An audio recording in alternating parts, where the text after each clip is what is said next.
نحمده ونستعينه ونستغفره ونعوذ بالله من شرور أنفسنا ومن سيئات أعمالنا من يهده الله فلا مضل له ومن يضلل فلا هادي له وأشهد أن لا إله إلا الله وحده لا شريك له وأشهد أن محمدا عبده ورسوله يا أيها الذين آمنوا اتقوا الله حق تقاته ولا تموتن إلا وأنتم مسلمون يا أيها الناس اتقوا ربكم الذي خلقكم من نفس واحدة وخلق منها زوجها وبث منهما رجالا كثيرا ونساء واتقوا الله الذي تساءلون به والأرحام إن الله كان عليكم رقيبا يا أيها الذين آمنوا اتقوا الله وقولوا قولا سديدا يصلح لكم أعمالكم ويغفر لكم ذنوبكم ومن يطع الله ورسوله فقد فاز فوزا عظيما أما بعد فإن خير الحديث كتاب الله وخير الهدي هدي محمد صلى الله عليه وسلم وشر الأمور محدثاتها وكل محدثة بدعة وكل بدعة ضلالة وكل ضلالة في النار. مسجد اصحاب صفا کے زیر اہتمام منعقدہ آج کا یہ مبارک اجتماع، اس کے قابل احترام صدر جماعت کی معروف بزرگ شخصیت قاری نجم الحسن فیضی حفظہ اللہ، اور ایسے ہی جماعت کی مشہور اور بزرگ شخصیت مولانا الطاف حسین فیضی حفظہ اللہ، جماعت کے فاضل، ہم سب کے لیے ایک سرمایہ فضیلت الشیخ عنایت اللہ مدنی حفظہ اللہ، اور اس مسجد کے معزز ذمہ داران، اور آج کے اس مبارک اجتماع میں حاضر دینی بھائیوں، بزرگوں، عزیزوں، اسلامی ماں اور بہنوں، اسلام ہم سے اصل میں فرما برداری کا ہی مطالبہ کرتا ہے. یہی اصل اسلام کا مطلوب ہے، یعنی اسلام ہم سے فرما برداری چاہتا ہے. ہم مسلمان ہیں تو ہمیں فرما بردار رہنا ہے. اسلام سے نسبت کا، اسلام کی سے وفاداری کا یہی اصل معنی ہے کہ ہم فرما بردار رہیں. جتنی بھی باتیں مختلف عنوانات اور موضوعات پر ہوتی ہیں، ان میں سب کا خلاصہ یہی ہوتا ہے کہ ہم اللہ کا تقوی اختیار کریں. اللہ کے تقوی کا معنی بھی یہی ہے کہ جو اس کا حکم ہے اس کی فرما برداری کی جائے، اور جن چیزوں سے اس نے روکا ہے اس سے بچا جائے. یہ مسئلہ اس ناطے بہت اہم ہے کہ یہی مسلمان کے لیے اور اسلام کی سربلندی کے لیے اس کی حیثیت ایک راز کی ہے، ایک بنیاد کی ہے. مسلمان اس وقت تک معزز سربلند نہیں ہو سکتا جب تک کہ اسلام کو اپنی زندگی میں، اسلام کو اپنے معاشرے میں، اپنے گھر میں، اسلام کو اسلامی ہدایت کی روشنی میں ہر ایک کے ساتھ کیسے لے کر کے چلنا ہے، اسلام کس طرح چاہتا ہے، اس کو جب تک آدمی برتے گا نہیں تب تک مسلمانوں کے حالات درست نہیں ہوں گے. ہم کم سوچتے ہیں اس بات کو کہ ہماری پستی کی بنیاد ہماری غیر اسلامی آزادی ہے. ہماری پستی کی بنیاد اللہ کی نافرمانی ہے. ہماری پستی کی بنیاد نبی صلی اللہ علیہ وسلم کی سنتوں کی مخالفت ہے، ہماری پستی کی بنیاد ہمارے اپنے بڑوں کا احترام اور چھوٹوں کے ساتھ شفقت چھوڑ دینا ہے۔ یہ ہم کم سمجھتے ہیں، ہم کم سمجھتے ہیں کہ تقویٰ چھوٹ گیا تو ہم دنیا میں کسی کے مقابل میں کھڑے ہونے کی پوزیشن میں نہیں ہوں گے۔ ہم اگر تقویٰ چھوڑ دیں گے، یعنی اللہ کی فرما برداری کی زندگی اگر ہماری ختم ہو گئی، تو ہم دنیا میں کسی قوم کے سامنے ہم کسی بھی عزت و شرف کے لائق نہیں بچیں گے۔ یہ پہلو سے ہم کم سوچتے ہیں۔ اسلام کے تئیں ہر مسلمان، بالخصوص نوجوان، بالخصوص وہ پڑھے لکھے لوگ جو سماج میں اپنے آپ کو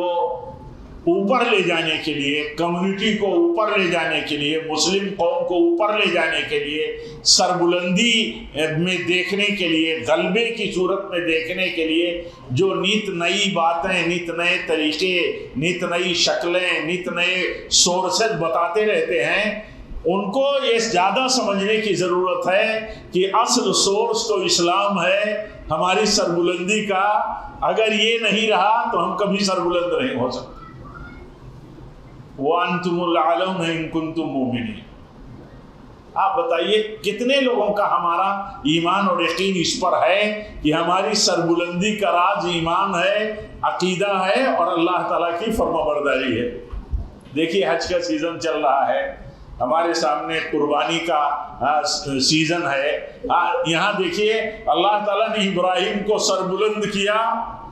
اور تمام دنیا کے فتنے اور خطروں سے انہیں نکال کر کے ساری دنیا کے سامنے مطلب عزت اور امامت بخش دی۔ تو اس کی بنیاد کیا تھی؟ اس کی بنیاد بھی یہی تھی کہ جب اللہ کا حکم ہوا کہ ابراہیم یہ فرما برداری کرو، یہ حکم ہے میرا، تب انہوں نے ثابت کیا کہ اللہ لے یہ میں تیرا فرما بردار ہوں، اے اللہ میں تیرا فرما بردار ہوں۔ تو اللہ تعالیٰ نے اس کی بنیاد پر انہیں امامت بخشی، غلبہ بخشا، دنیا کی ظالم ترین طاقتوں کی ظلم و جور سے انہیں نکال لیا، بچا لیا، اور اسی یقین کے ساتھ وہ چلتے تھے۔ آج کا یہ وقت اور یہ مناسبت بھی ہمیں یاد دلاتا ہے کہ ہم یاد کریں ابراہیم علیہ السلام کی سیرت کو، جو در حقیقت ایمان اور یقین اور فرما برداری پر مشتمل ہے۔ ان کا پورا اسوہ اسی پر مشتمل ہے۔ وہ حکم ان کو ہوتا تھا کہ آپ لے جائیے، اللہ کا حکم ہوتا تھا کہ لے جاؤ اپنی بیوی اور بچے کو وہاں چھوڑ دو جہاں ہریالی نہیں ہے، جہاں آبادی نہیں ہے، جہاں لوگ نہیں ہیں، جہاں زندگی کے سورسز نہیں ہیں، پہاڑیوں کے بیچ کی ایک وادی ہے، کچھ نہیں ہے وہاں، کچھ نہیں ہے وہاں۔ لیکن ایمان کیا ہے؟ اللہ کا حکم ہے تو اس کی فرما برداری ہمارے لیے، اس کی فرما برداری ہمارے لیے ضروری ہے، اور اللہ کے حکم کی فرما برداری میں ہمارا تحفظ ہے اور ہماری سربلندی ہے۔ یہ ایمان تھا، آخر یہی ایمان تھا ام اسماعیل ہاجر کا، ہاجرہ جنہیں ہم کہتے ہیں۔ یہی تو ایمان تھا کہ جب حضرت ابراہیم علیہ السلام نے انہیں اور دودھ پیتے بچے کو چھوڑ دیا تو انہوں نے یہی تو کہا تھا کہ اللہ کا حکم ہے کہ ہمیں یہاں چھوڑ دو، تو آپ چھوڑ کر کے جا رہے ہیں، تو ہمارا ایمان ہے کہ اللہ ہمیں ضائع نہیں کرے گا۔ یہ ایمان آپ دیکھیے ہمارے اندر، ہماری دینی ماؤں بہنوں میں کتنا ہے کہ اللہ کا حکم ہے تو اللہ کے حکم کی فرما برداری میں ہماری عزت ہے، ہمارے لیے شرف ہے، ہمارے لیے نجات ہے، ہمارے لیے حفاظت کا سامان ہے۔ جہاں خطرات چاروں طرف سے ہمارے سامنے چاروں طرف نظر آتے ہو، آگے پیچھے دائیں بائیں ہر طرف خطرہ ہی خطرہ نظر آتا ہو، وہاں ایمان والے، وہاں سچے ایمان والے کس طرح جیتے ہیں۔ ان سارے خطرات میں ہم اللہ کی فرما برداری کر کے زندگی کرتے ہوئے گزاریں گے، اللہ تعالی ہمارے لیے کافی ہے، اللہ ہمارے لیے کافی ہے۔ ابراہیم علیہ السلام کو آگ میں ڈالا جا رہا ہے تو کہتے ہیں اللہ ہمارے لیے کافی ہے، وہ چاہے گا تو آگ میں ہمیں بچا لے گا، اتنا بڑا آگ کا الاؤ، آتش کدا اتنا بڑا تیار کیا گیا کہ قریب نہیں جایا جا سکتا تھا۔ ڈھیکوری کے ذریعے تو ابراہیم علیہ السلام کو آگ میں ڈالا گیا تو اللہ تعالیٰ کی طرف سے حکم ہو گیا کہ اے آگ، تجھے جو جلانے کی طاقت اور خصوصیت میں نے بخشی ہے، اب وہ تیری خصوصیت ختم ہو جانی چاہیے جلانے کی، تجھے سلامتی بن جانا چاہیے میرے بندے ابراہیم کے لیے۔ تو دیکھیے یہ ایمان، وہ یہ بات کہتے ہوئے اس یقین کے ساتھ آگ میں چلے گئے، آگ میں ڈال دیے گئے، ان کا ایمان موجود ہے، مضبوط ہے کہ اللہ تعالیٰ چاہے گا تو مجھے آگ سے بچا۔ نبی صلی اللہ علیہ وسلم کا ایمان، اسی ایمان کا تقاضا اور مطالبہ ہے ہم سے، یہ ایمان اور اس ایمان کی بنیاد پر اس کے تقاضے جو ہیں اطاعت و فرما برداری، یہ چیز موجود ہے تو ہم مضبوط ہیں، ہم قوی ہیں، ہم محفوظ ہیں، ہمارے لیے سربلندی کا راز موجود ہے، ورنہ ہمارا کوئی انجام نہیں ہے، ہمارے لیے کوئی بہتر انجام نہیں۔ آپ سوچئے کبھی ہم ایسا بول سکتے ہیں یقین کے ساتھ کہ ہمارے سر پر کوئی تلوار لے کر کے کھڑا ہو اور ہمارا اندر اور ہمارے باہر، ہمارے دل میں جو ایمان ہے وہی ہماری زبان پر ہے کہ یہ ننگی تلوار جو ہمارے سر پر لٹک رہی ہے، اللہ چاہے گا تو ہماری حفاظت کر دے گا، یہ تلوار اپنا کام نہیں کرے گی۔ آج ہم ہر وقت فتنوں کی بات کرتے ہیں، خطروں کی بات کرتے ہیں، اور ملت اور امت اور اپنی تہذیب اور اپنے کلچر کے مطلب بچاؤ کی بات کرتے ہیں کہ یہ ثقافت کیسے بچے گی، دین کیسے بچے گا، ہم کیسے بچیں گے، ہماری قوم کیسے بچے گی۔ لیکن آپ بتائیے کہ اس میں ہم میں کتنے ایمان اور یقین والے اور کتنی باتیں کرنے والے ہیں کہ اگر ہم تقویٰ اور اللہ کی فرما برداری، ایمان اور اللہ کی فرما برداری پر رہیں گے تو کتنے بھی خطرناک حالات ہوں اللہ ہمارے لیے کافی ہے۔ یہ سوچ مضبوط ہونی چاہیے اور اس سوچ پر ہمارا عملی سلسلہ جاری رہنا چاہیے۔ آپ دیکھیں کیسے حالات تھے، جہاں لا کے بسا دیا تھا حضرت ابراہیم علیہ السلام نے ہاجرہ کو، اپنے بیٹے اسماعیل کو، اسماعیل اور اسماعیل کو دیکھیے، اس کو وہاں اللہ تعالیٰ نے زمزم کا کنواں نکالا، بلند کیسا کیا دیکھیے۔ زمزم جب بولتے ہیں اور کنواں کی بات جب یاد آتی ہے تو یاد آتی ہے پوری تاریخ کہ ایک خاتون تھی جنہوں نے اللہ تعالیٰ کے اوپر ایمان کا مظاہرہ کیا تھا اور یہ کہا تھا کہ اللہ نے اگر حکم دیا ہے کہ مجھے یہاں چھوڑ دیا جائے میرے اس دودھ پیتے بیٹے کے ساتھ تو اللہ ہماری حفاظت کرے گا، وہ ہمارے لیے کافی ہے۔ تو دیکھیے اللہ تعالیٰ نے ان کی عزت، ان کی ناموری اور ان کے لیے ہمیشہ کے لیے ان کی یادگار اور قیامت تک کے لیے لوگ یاد کرتے رہے، اسی صورتحال اللہ تعالیٰ نے بنا دی۔ جہاں آباد کیا تھا وہاں زمزم کا کنواں اللہ تعالیٰ نے پیدا کر دیا، اور زمزم کے کنویں کی آج حالت اور معجزہ کیا ہے آپ پڑھیے، سنیے، دیکھیے، اور دیکھیے ان کی وہ بھاگ دوڑ، ان کی جو بھاگ دوڑ جو بشری تقاضوں کے بنیاد پر ہوتی ہے، سورج ڈھونڈنا، دنیا میں اپنی ضرورتیں تلاش کرنا اللہ تعالیٰ کے بھیجی ہوئی کائنات میں، دیکھیے وہ بھاگ دوڑ جو صفا پہ چڑھ کر کے بھاگتے چلتے مروہ تک جاتی تھی، پھر مروہ سے اتر کر کے چلتے کسی طرح صفا پر چڑھتی تھی کہ کہیں زندگی کا کوئی سورس مل جائے، کہیں پانی مل جائے، کہیں کوئی مسافر مل جائے، کچھ ہم لوگوں کی زندگی کا سامان مل جائے ان سے۔ یہ صورتحال تھی۔ دیکھیے اللہ تعالیٰ نے اپنی فرما بردار بندی کے لیے کتنا بڑا عظیم انعام دے دیا کہ جب ہم میں کوئی بھی حاجی عمرہ کرنے والا، طواف کرنے والا، سعی کرنے والا صفا پر چڑھتا ہے، پھر اترتا ہے، پھر مروہ پر چڑھتا ہے، پھر اتر کر کے صفا پر آتا ہے، تو اسے یہی بات تو یاد آتی ہے کہ ایک اللہ کی بندی تھی، جس اللہ کی بندی کی فرما برداری اور ایمان کو اللہ تعالیٰ نے اتنی بڑی قبولیت بخشی کہ دیکھو یادگار بنا دیا۔ تو یہ سبق ہے اصل میں۔ آج کی مناسبت سے یہ بہت بڑا سبق ہے ہمارے لیے کہ ہم یاد کریں کہ ہماری زندگی اور ہماری دنیا کے حالات جب ہم ہمیشہ رونا روتے ہیں مشکلات کا، حالات کا، فتنوں کا،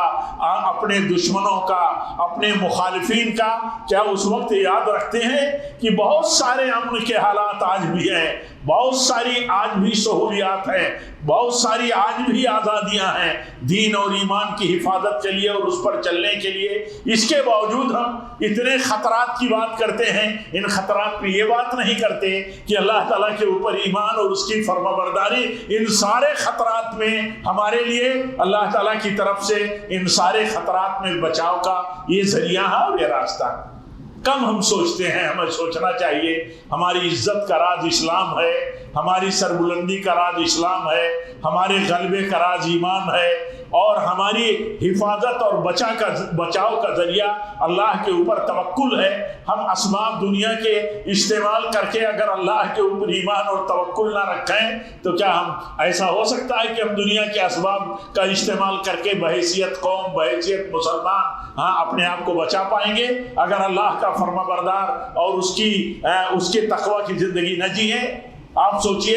اس روئے زمین کا کتنا روب اور کتنی عظیم عبقری شخصیت جن کے روب و جلال اور دبدبے سے لوگ اپنے ایوانوں میں، اپنی حکومتوں میں خوف کھائے رہتے تھے۔ امیر المومنین عمر بن خطاب رضی اللہ تعالیٰ عنہ، شیطان بھاگتا تھا، شیطان ان کے دبدبے سے گلی چھوڑ دیتا تھا جس گلی سے آپ داخل ہو جاتے تھے، یہ صورتحال تھی۔ لیکن ایمان کیا تھا؟ عزت بخشی ہے اللہ نے تو اسلام کے ذریعے بخشی ہے۔ اسلام چھوڑ کر کے عزت اور غلبہ ڈھونڈیں گے تو اللہ ذلیل کر دے گا۔ اپنے کمانڈر کو خط لکھتے ہیں دشمن کے سے لڑتے ہوئے محاذ جنگ پر، کہتے ہیں اگر تم تقوی اور اللہ کی فرما برداری چھوڑ دو گے، تمہاری فوج چھوڑ دے گی اللہ کی فرما برداری و تقوی، تو تم ہار جاؤ گے، تم شکست کھا جاؤ گے۔ ان کا دبدبہ کتنا تھا، پاور کتنا تھا، لیکن دیکھیے ایمان کیا تھا؟ ایمان یہ تھا کہ تقوی چھوڑ دیں گے تو ہماری طاقت ختم ہو جائے گی، تقوی چھوڑ دیں گے تو ہم فوج اور ہتھیاروں سے ہتھیار بند ہو کر کے فوج کے ساتھ بھی ہم دشمن سے نمٹ نہیں پائیں گے۔